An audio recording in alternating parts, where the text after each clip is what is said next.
ကဘာငြိမ်းချမ်းရေးကြီးကိုလိုချင်တယ်ဆိုရင်မြတ်စွာဘုရားလမ်းစဉ်မှာတပါတခြားနည်းလိုက်เสียမရှိဘူး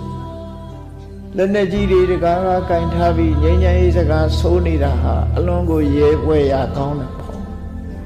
မြတ်စွာဘုရားရဲ့တရားဓမ္မအဆုံးအမနဲ့ကြည့်မယ်ဆိုရင်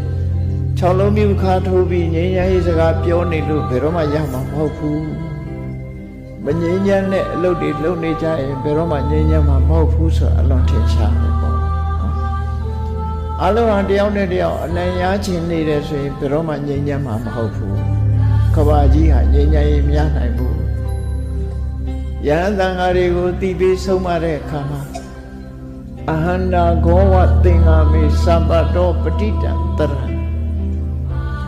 စစ်ပွဲကိုဆင်နွှဲတဲ့ဆင်ကြီးဟာ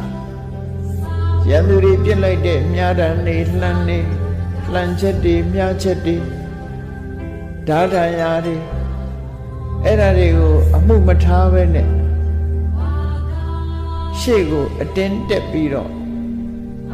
ရန်သူကိုချေမုန်းတာလုပ်တယ်လို့မြားတံတွေကိုသီးမခံနိုင်လို့နောက်ဆုတ်တာမလုပ်ဘဲနဲ့ရှေ့တိုးပြီးကိုလုံးတင်တာလှုပ်သွားတာမျိုးလိုပဲ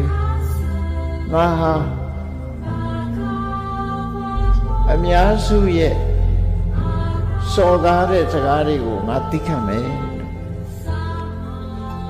အဟန္တာဂောဝသင်္ကာမေသဗ္ဗတောပဋိတံတရံပြစ်လိုက်လို့ခန္ဓာကိုယ်ပေါ်ကျလာတဲ့မြားတံတွေကိုဆင်မြောင်ကြီးဟာသိခံတယ်လို့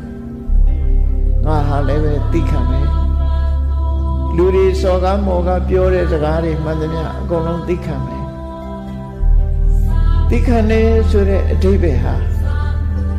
ဘာတွေပဲလှုပ်အပြုံးမပြတ်နေတာကိုသိခံတယ်လို့ခေါ်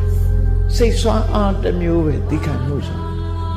ဆဲနေတာကိုပြုံးနေနိုင်တယ်ဆိုတဲ့အဓိပ္ပာယ်မျိုးပဲဆဲတာကိုအတိမတ်ပြုတ်လိုက်ရင်ပြုံးလို့မရတော့အတိမတ်မပြုတ်ဘူး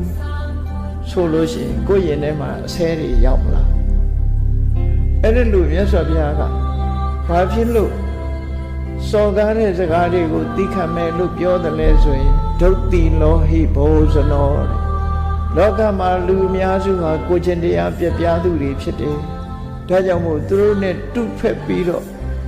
ရမဖြစ်ဘူးလို့ဒီလိုအဓိပ္ပာယ်မျိုးရတယ်ဟောသိခံတယ်